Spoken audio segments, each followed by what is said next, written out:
Bonjour mes très chers étudiants. Cette semaine, on va parler des valeurs extrêmes des fonctions de deux variables. Dans un premier temps, on va voir un test qui va nous permettre de déterminer c'est quoi les extrémums locaux dans notre fonction de deux variables.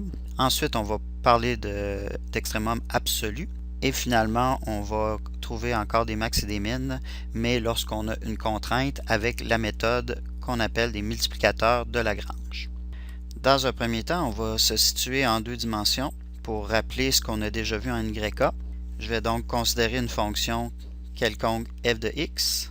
La fonction ici, on voit qu'elle a un maximum lorsque x vaut a. Ce que vous avez vu en YA, c'est que ici, la dérivée, si on l'évalue au point A, va donner 0 parce que la pente de la tangente en x égale a est nulle. La valeur x égale a, c'est ce qu'on a appelé une valeur critique. C'est logique d'imaginer que les points critiques, lorsqu'on travaille avec une fonction de deux variables, ça va être les points tels que les dérivées partielles sont égales à 0. On peut le voir d'une autre façon, si on est à un maximum sur notre surface, on se rappelle que le gradient pointe dans la direction où l'augmentation de la fonction est la plus élevée. Étant donné qu'on est à un maximum, le gradient n'a pas le choix d'être le vecteur nul, étant donné qu'on ne peut pas augmenter la fonction. Qui revient à dire que le gradient, c'est le vecteur nul dans ce cas-ci, c'est-à-dire que ses composantes, c'est-à-dire la dérivée partielle par rapport à x et la dérivée partielle par rapport à y, vont être égales à 0. Allons-y directement avec un exemple. Ici, j'ai une fonction de deux variables qui est x2 moins 4x plus y2 plus 2y plus 11. Pour trouver les points critiques, ici, on va calculer les deux dérivées partielles.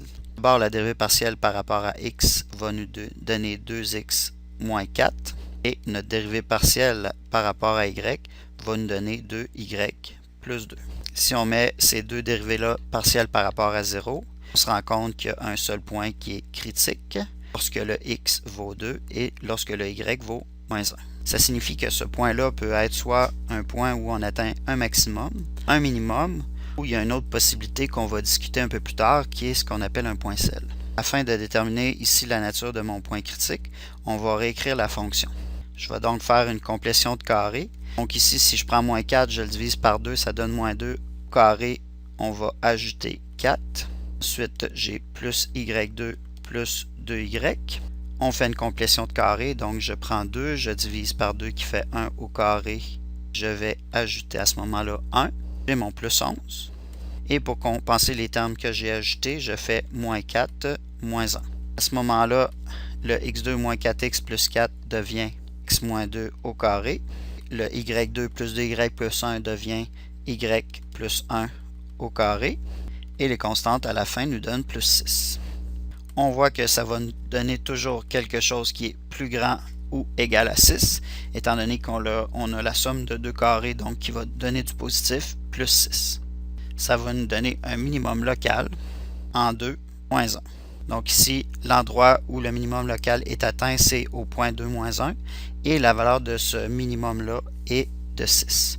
On peut même remarquer ici qu'en plus d'être un minimum local, ça va être un minimum global, c'est-à-dire que c'est l'endroit où la fonction a la plus petite valeur. On va faire un deuxième exemple. Donc maintenant, on va considérer la fonction de deux variables qui est égale à x2 moins y2. Encore une fois, on va calculer les dérivées partielles afin de trouver les points critiques. La dérivée partielle par rapport à x nous donne 2x et la dérivée partielle par rapport à y nous donne moins 2y. Ce qui veut dire qu'ici, également, on a un seul point critique qui est en 0, 0. Tenter de déterminer ici si on a affaire à un maximum ou un minimum, on va se déplacer sur notre fonction. Par exemple, d'abord, si on se déplace sur l'axe des x, à ce moment-là, la valeur de y, c'est 0 et la fonction nous donne x à la 2. C'est-à-dire que la fonction prend seulement des valeurs positives si mon x est différent de 0. Si on se déplace maintenant sur l'axe des y, à ce moment-là, x va toujours valoir 0 et la fonction va nous donner moins y2, ce qui va toujours nous donner du négatif près de 0, c'est-à-dire si y est différent de 0. On se rend compte à ce moment-là que lorsqu'on est près du point 0, 0, en se promenant sur l'axe des x, la fonction va toujours donner des valeurs positives et quand on se promène sur l'axe des y, la fonction va toujours donner des valeurs négatives. À ce moment-là, notre point critique qui est en 0, 0 ne peut ni donner un maximum ni un minimum. C'est ce que l'on va appeler un point sel. On va maintenant regarder graphiquement qu'est-ce qu'on entend exactement par un point sel. J'ai utilisé Maple pour tracer en 3D notre surface. On a en rouge la trace sur notre surface lorsque l'on se promène sur l'axe des X. On voit que l'on obtient ici une parabole vers le haut. C'est-à-dire que près du point 0, 0, ben là, on a toujours des valeurs positives. Si je fais tourner ma surface, on voit que lorsque l'on se promène sur l'axe des Y, ben à ce moment-là, on obtient une parabole vers le bas, c'est-à-dire des valeurs toujours négatives près de 0, 0. C'est ce qu'on appelle un point sel. Donc, le point 0, 0, ben là, à cet endroit-là, on n'a ni un maximum ni un minimum. On va maintenant voir le test des dérivées secondes qui va nous permettre, lorsqu'on a trouvé des points critiques avec les dérivées partielles, de déterminer si ces points-là sont des minimums, des maximums ou des points sel.